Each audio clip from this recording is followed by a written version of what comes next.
안녕하세요. 서울대학교 윤리교육과 교수 정창우입니다.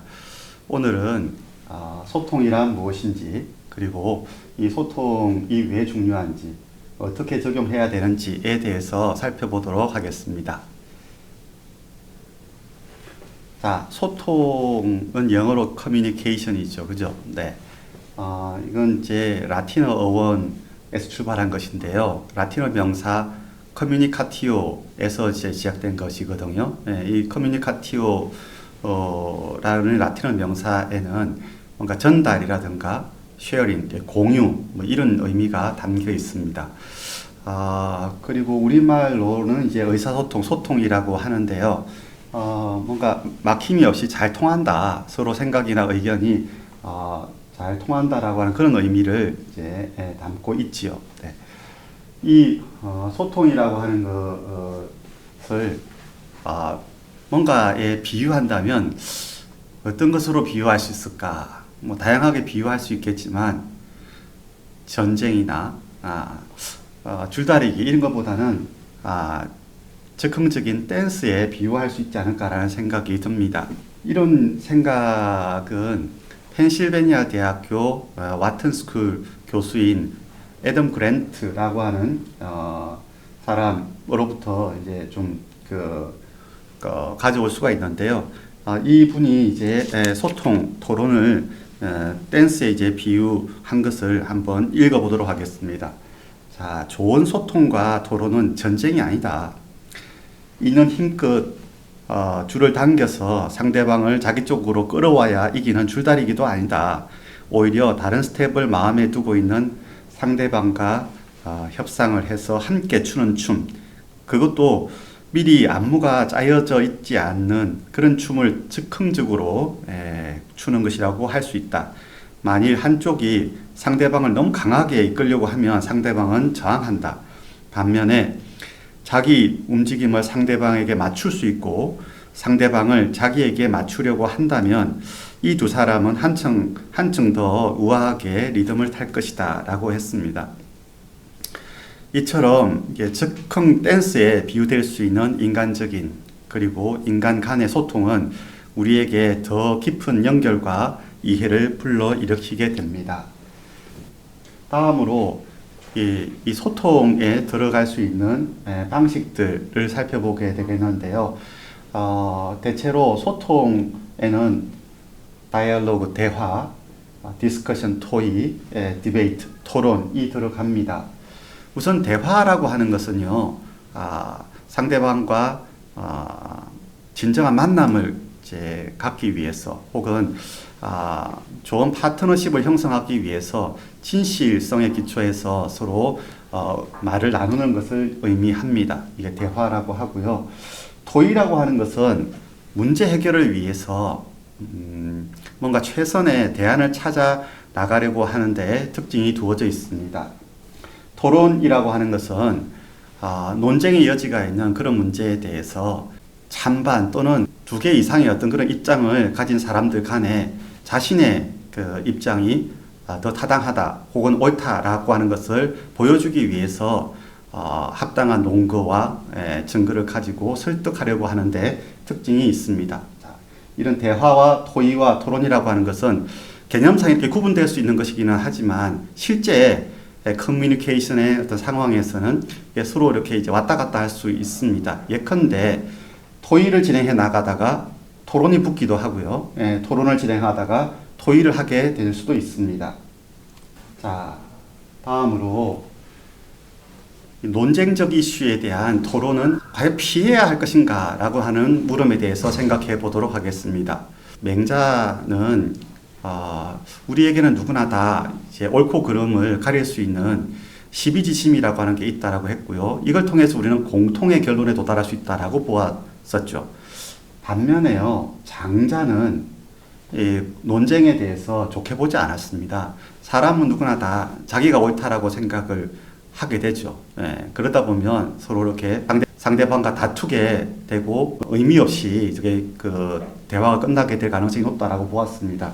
나와 상대방 간의 어떤 그런 논쟁이 이제 발생을 이 된 상태에서 설령 상대방이 이제 그 논쟁에서 이겼다라고 하더라도 그게 옳기 때문에 이겼다라고 단정 지을 수가 없죠. 마찬가지로 뭐 이렇게 또 이제 제3자가 혹은 이제 심판자의 역할을 할 수 있는 사람이 옆에서 두 사람의 논쟁을 이제 지켜보고서 어느 쪽이 이겼다라고 말할 수 있지만 그렇다고 해서 이제 이긴 쪽이 옳다라고도 옳은 의견을 가졌다라고 말할 수는 없는 거지 않겠습니까? 이런 측면에서 장자는 논쟁의 한계에 대해서 지적을 한 바 있는데요. 자, 그렇다면 정말 이 논쟁적인 이슈에 대한 토론이라고 하는 것은 불필요한 것인가에 대해서 이제 생각을 해봐야 되는데, 저는 그렇게 이제 보지는 않습니다. 오늘날 이 시대를 민주주의의 위기의 시대다라고 이렇게 흔히 이야기를 하죠, 그죠? 이제 정치적인 양극화, 포퓰리즘 등으로 인해서 우리 사회에서 분열이 심각하게 나타나고 있지 않습니까? 이제 이런 현상은 민주주의의 어떤 위기로 이렇게 진단될 수가 있는데요. 자, 이런 상황에서 뭔가 제대로 된 심의 혹은 수기, 딜리버레이션이죠. 이런 걸 통해서 민주주의를 더 이제 발전시키려고 해야 되지 않을까라는 생각이 듭니다. 심의라고 하는 것은요, 사려 깊은 저울질인 것이죠. 사려 깊은 저울질이라고 하는 것은 보다 구체적으로 말하자면 뭔가 서로 다른 주장들과를 갖다 이렇게 서로 이게 비교하면서 어떤 논거의 질에 따른 설명력의 어떤 정도를 좀 저울질하고 평가하는 것이죠. 그래서 이런 이제 심의라고 하는 것이 제대로 이루어져야만 민주주의가 발전할 수가 있는데 이 심의의 어떤 통로로서 우리는 이런 논쟁적인 쟁점에 대한 토론을 생각해 볼 수가 있겠습니다. 그래서 민주주의의 어떤 성숙, 발전 이런 걸 위해서라고 한다면 토론은 반드시 필요하다라고 이렇게 말할 수가 있겠습니다. 다음으로 이 소통보다 구체적으로는 이렇게 설득을 위해서 필요한 요소들에 대해서 생각을 해보게 될 텐데요. 여러분들은 에토스, 파토스, 로고스 이런 용어들이 나오면 누구를 머릿속에 떠올리게 되나요? 네, 아리스토텔레스를 생각하게 됩니다. 이게 이제 설득의 세 요소이다라고 아리스토텔레스는 수사학이라고 하는 책에서 강조한 바 있는데요. 여기서 에토스라고 하는 것은 화자의 성품, 지혜, 그리고 선의, 굿윌이죠. 이걸 의미하는 것이고요. 이게 있어야만 청중들은 화자의 말에 귀를 기울이게 됩니다. 그러니까 화자가 성품 면에 있어서 평상시에 지금까지 보여왔던 모습하고 불일치한 어떤 혹은 충돌하는 모순되는 얘기를 하게 되면 청중들은 귀를 닫게 되는 것이겠죠. 닫게 되겠죠. 그래서 에토스라고 하는 것은 사실상 소통이 이루어지고 설득을 하기 위해서 가장 중요한 요소이다라고 이제 아리스토텔레스는 보았고요. 이와 더불어서 또 중요한 게 파토스와 로고스인데 파토스라고 하는 것은 감정적인 것이죠. 화자는 청중들의 심리를 잘 파악을 해야 되고, 그러면서 그런 어떤 감정을 잘 활용해서 자기가 원하는 쪽으로 청중들을 이끌 수 있어야 되겠죠. 그래서 이게 파토스라고 하는 것 또한 매우 중요한 것이고요. 로고스라고 하는 이제 논증적인 능력이 또 뒷받침이 되어야 됩니다. 아리스토텔레스는 특히나 예를 통해서 이렇게 증명하는 귀납적인 방법도 강조한 바 있고요. 3단 논법도 이렇게 강조를 했습니다. 그래서 이런 논증적인 어떤 방식을 적용해서 얘기를 해야만 설득력을 갖출 수 있다라고 보았습니다. 이 세 가지가 다 중요하다. 특히 가장 중요한 것은 이제 에토스이다라고 아리스토텔레스는 보았습니다. 이런 전통과는 좀 다르게 에토스보다 파토스가 더 중요하다, 파토스가 가장 중요하다 이런 주장을 하는 사람들도 이제 있습니다. 에토스는 금세 이렇게 확인될 수 있는 게 아니잖아요. 그 사람이 가지고 있는 성품 이런 것은 오랫동안 그 사람을 지켜볼 수 있는 그런 기회가 또 있어야 되고요. 또 사람은 또 상황에 따라서 또 다르게 또 행동하는 또 경향도 있기 때문에 에토스를 가지고서 말하는 것은 이제 그 설득력을 갖다 이렇게 이제 갖추어야 된다라고 보는 것은 한계가 있다라고 하면서 특히 현대의 학자들 는 파토스가 더 중요하다 이렇게 이야기하기도 합니다. 그런데요, 학교라고 하는 이제 교육이 이루어지고 있는 그런 시공간에서는 좀 더 이게 에토스적인 부분이 또 중요성을 좀 가져야 된다라는 생각이 듭니다. 서로 어떤 신뢰감을 형성하는 한 바탕 위에서 소통이 이루어져야만 설득력을 이제 가질 수 있는 것은 분명한 사실이죠. 그래서 더 이렇게 에토스에 비중을 두면서 또 파토스와 로고스를 강조하는 방향으로 가는 게 보다 적절하지 않나라는 생각을 해보게 되고요. 끝으로 소통의 원칙에 대해서 몇 가지 살펴보고자 합니다. 우리가 좀 강조해야 되는 소통의 원칙에는 어떤 것들이 이제 있을까요? 네. 최근에 리더십의 대가인 존 맥스웰이라고 하는 인물은요, 소통을 위해서는 16가지의 법칙이 이제 적용되어야 된다라고 강조하고 있는데요. 자, 여기에는 앞서 이제 아리스토텔레스가 에토스가 중요하다라고 보았던 바와 같이 맥스웰 또한 신뢰의 법칙이 가장 우선이다 이렇게 이제 보았습니다. 가장 효과적인 메시지는 바로 자기 자신이 살아온 어떤 삶이다라고 하는 것입니다. 그 사람이 어떻게 살아왔느냐 이거에 따라서 청중들은 뭔가 그 화자의 말에 귀를 기울일 수도 있고 기울이지 않을 수도 있는 거 아니겠습니까? 그래서 이게 신뢰의 법칙이 이제 중요한 것이고, 다음으로 이제 관찰의 법칙인데요. 관찰의 법칙은 뭔가 훌륭한 의사소통자, 훌륭한 화자, 연설가 이런 사람들의 장점을 잘 이렇게 보면서 배울 점을 이제 배우려고 하는 것이 중요하다라고 하는 것입니다. 예컨대 킹 목사 같은 경우에, 마틴 루터 킹 목사 같은 경우에 운율을 잘 살려서 이제 그 연설을 했었죠. 예를 들면 나에게는 꿈이 있습니다라고 하는 그런 연설에서는 그 나에게는 꿈이 있습니다라는 말을 반복적으로 이렇게 효과적으로 잘 사용을 했었고요. 그리고 이제부터 우리 함께 자유의 종을 울립시다라고 하면서 콜로라도 주의 눈 덮인 로키 산맥에서도, 조지아 주의 바위산에서도, 그리고 테네시 주의 록우드 산에서도 이런 식으로 하면서 운율을 잘 살렸던 특징이 있는데요. 이런 것들을 이제 배울 필요가 있다라고 하는 것이죠. 세 번째는 확신의 법칙입니다.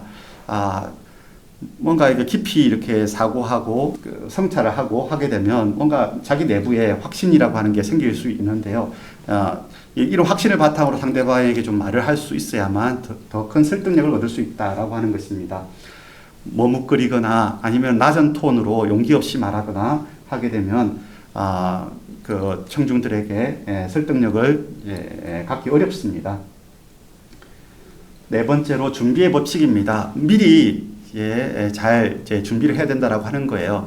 어떤 내용으로 어떻게 이제 말을 할 것인지에 대해서 미리 준비를 하되, 뭔가 자기가 최초의 어떤 그런 이제 청중이 되어 보는 거예요. 자기가 하는 말을 갖다가 스스로 이제 자기가 한번 들어보면서 좀 또 수정 보완을 할 수 있어야만, 그래서 뭔가 철저하게 준비가 되었을 때보다 설득력 있는 말을 할 수 있게 된다라고 하는 것이고요. 그 다음에 협력의 법칙이라고 하는 것은 혼자서 이렇게 생각을 해서 이렇게 이제 막 얘기하는 것보다 좀 다른 사람들하고 얘기를 해 본 상태에서 그런 바탕 위에서 뭔가 이렇게 토론 및 소통의 장에서 이야기를 하게 될 때 더 큰 설득력을 이제 얻을 수 있다라고 하는 거예요. 여섯 번째는 콘텐츠의 법칙인데요. 좋은 메시지를 담은 말을 해야 되겠죠. 너무나 당연한 얘기이고요. 일곱 번째는 소통의 법칙 또는 연결의 법칙이라고 부르는데, 서로 이렇게 상호 공감대가 형성된 토대 위에서 이제 말을 해야 되겠죠. 공감대가 형성되지 않은 상태에서 아무리 뭐 이렇게 좋은 말을 하더라도 청중들은 그걸 이제 의미 있게 받아들이지 않을 겁니다. 그래서 연결의 법칙 중요하고요. 그 다음에 레버리지 법칙이라고 해가지고요. 누구나 다 강점 및 약점을 가지고 있죠. 장단점을 가지고 있죠. 그렇기 때문에 자기 자신이 가지고 있는 장점을 잘 활용해서 설득의 과정에서 그걸 활용할 수 있어야만 더 큰 이제 설득력을 얻을 수 있다라고 하는 것입니다. 어떤 사람은 유머 능력이 뛰어날 수가 있잖아요. 그런 사람은 그 유머 능력을 갖다 잘 활용해서 말을 하게 될 때 더 많은 설득력을 얻게 된다라고 하는 것이고요.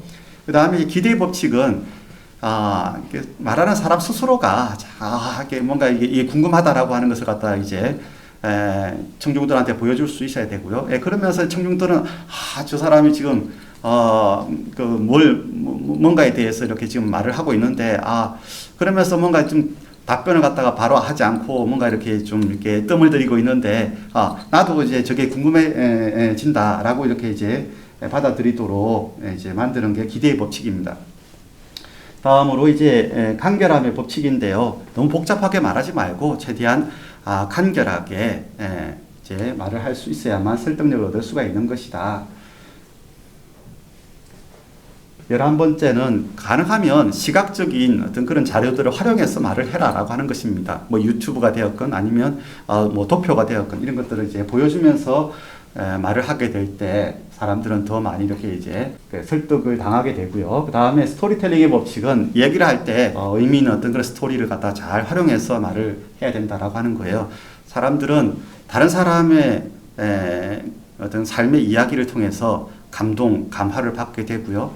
그러면서 그 사람의 어떤 그런 이제 삶의 스토리를 통해서 의미 있는 삶이 무엇인지, 그리고 나는 어떻게 살아가고 있는지 성찰할 수 있는 계기를 갖게 되는 것이거든요. 그렇기 때문에 스토리텔링을 잘 활용을 해야 되는 것이고요.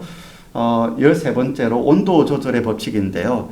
이 분위기가 너무 이제 과열되어 있으면 좀 다소 이렇게 이제 진정시킬 필요가 있는 것이고, 또 너무 분위기가 이렇게 가라앉아 있으면 약간 이제 좀 업을 시켜야 될 때가 있지 않겠습니까? 그걸 잘 분별하면서 실내 온도를 갖다가 잘 조절할 수 있어야 되겠고요. 그 다음에 체인지 업의 법칙이라고 하는 것인데, 이게 변화의 법칙이라고 말할 수가 있어요. 똑같은 톤으로 똑같은 목소리로 반복적으로 이야기를 한다라거나, 표정의 변화 없이 계속 같은 표정으로 얘기를 하게 된다라거나, 내용을 단순 반복한다라거나 이렇게 되면 사람들을 지치게 만들죠. 그렇기 때문에 뭔가 이 변화를 갖다가 이제 가지고서 소통에 임해야 된다라고 하는 것이고요. 그 다음에 가치 더하기의 법칙은 단순히 뭔가 말만 하지 말고 사람들에게 뭔가 좀 느끼게끔 만들어야 된다. 감동받게 하고 이렇게 해야만 그 기억을 사람들은 오랫동안 간직하게 된다라고 하는 것입니다. 단순히 말만 이렇게 이제 하게 되면 그냥 머릿속에서 잠깐 이렇게 이제 저장되었다가 이렇게 사라지겠죠. 하지만 깊은 감동을 받았을 경우에는 그 기억은 사실상 오랫동안 이렇게 이제 남게 되는 것이고요. 그래서 좀 더 느끼게끔 이렇게 만들어야 된다라고 하는 것이고, 마지막 결과의 법칙이라고 하는 것은 주로 설득을 하는 이유는 뭔가 행동의 변화, 우리 그 자신뿐만 아니라 우리 사회가 어떻게 변화해야 되기 때문에 우리가 어떻게 해야 된다, 이런 주장을 갖다가 되게 이렇게 하게 되는데요. 이런 이제 주장이 더 의미가 있으려면 실제 이게 행동으로 연결이 될 수가 있어야 되는 거잖아요. 그렇기 때문에 좀 더 이렇게 이제 행동으로 이렇게 연결될 수 있도록 청중들을 갖다 안내 할 때 이렇게 소통은 이제 성공하게 되는 거다라고 얘기할 수가 있겠습니다. 끝으로 여러분들이 잘 아시는 이제 하버마스에 대해서 간략하게 설명을 드리도록 하겠습니다. 이 하버마스는 그 근대 사회 이후로 이 생활세계의 합리화라고 하는 것이 이제 이루어졌기 때문에 상호 간의 어떤 그런 의견 불일치가 빈번하게 일어나고 있다라고 이렇게 얘기를 했죠. 생활세계의 합리화가 뭐냐? 전통이나 관습 이런 것에 얽매이지 말고 뭔가 합당한 근거를 가지고서 의사소통 행위를 하고, 이걸 통해서 뭔가 행위를 조정해 나갈 수 있는 비중을 늘려가는 게 이게 생활세계 합리화다라고 이렇게 보았던 것이거든요. 그러니까 이제 합당한 근거를 가지고 논거를 가지고서 의사소통 행위를, 언어 행위를 해야 되고, 그 다음에 뭔가 비판 가능한 어떤 타당성 주장을 결합한 그런 이제 언어 행위를 해야 되는 것이죠. 이게 의사소통 행위인 것이고요. 이거는 전략적 행위하고는 달라요. 따져보지도 않고 그냥 자기의 어떤 그런 의도나 목적을 갖다 달성하기 위해서, 실현하기 위해서 상대방에게 영향을 주려고 하는 것이 바로 이게 전략적 행위인데요. 이게 아니라 의사소통 행위라고 하는 것을 통해서 이제 의사소통이 이루어져야 되고, 이게 어떤 논증 대화의 규칙에 따라서 이렇게 이제 이루어지게 되면 의사소통의 합리성이 실현될 수 있다라고 하버마스는 보았습니다. 그러면서 이제 의사소통의 어떤 그 합리성 실현을 위한 논증 대화의 규칙으로 크게 세 가지를 갖다가 이렇게 강조했는데요. 첫 번째는 논리적으로 이렇게 이제 얘기를 해야 되겠죠. 그래서 무모순성의 원칙, 그리고 일관성의 원칙, 이런 걸 갖다가 이제 강조했고요. 두 번째는 진실성의 원칙과 해명 책임의 원칙이라고 하는 것을 강조했습니다. 적어도 화자가 스스로 믿고 있는 것을 갖다 이렇게 이제 얘기해야 되겠죠. 그죠? 예, 이게 이제 진실성의 원칙인 것이고요. 누군가가 나에게 뭔가 질문을 해온다면, 내가 말한 것과 관련된 질문을 해온다면 그것에 대해서 답변할, 해명할 책임이 나한테 있지 않겠습니까? 이게 이제 해명 책임의 원칙이라고 하는 것이고요. 세 번째 이제 가장 중요한 원칙은, 이게 강제나 강압, 억압, 이런 거 없이 자유롭게 이제 소통이 이루어져야 된다라고 하는 것인데요. 특히, 이제, 뭐 이렇게 강제나 강압이 이제 없긴 하지만, 만약에 강압이나 강제가 있다라고 한다면, 단 하나, 보다 나은 논증을 해야 된다라고 하는, 사실 강제 없는 강제, 이것만이 유일한 어떤 그런 강제일 수가 있는 것이다. 무슨 말인지 아시겠죠? 보다 나은 논증을 해야 된다라고 하는 이거 하나만이 유일한 어떤 강제 아닌 강제일 수 있다라고 이렇게 이제 하버마스는 강조한 바 있습니다. 자, 지금까지 소통이 무엇이고 이게 왜 필요하고 중요하며 어떻게 적용해 나갈 수 있는지에 대해서 살펴보았습니다. 경청해 주셔서 고맙습니다.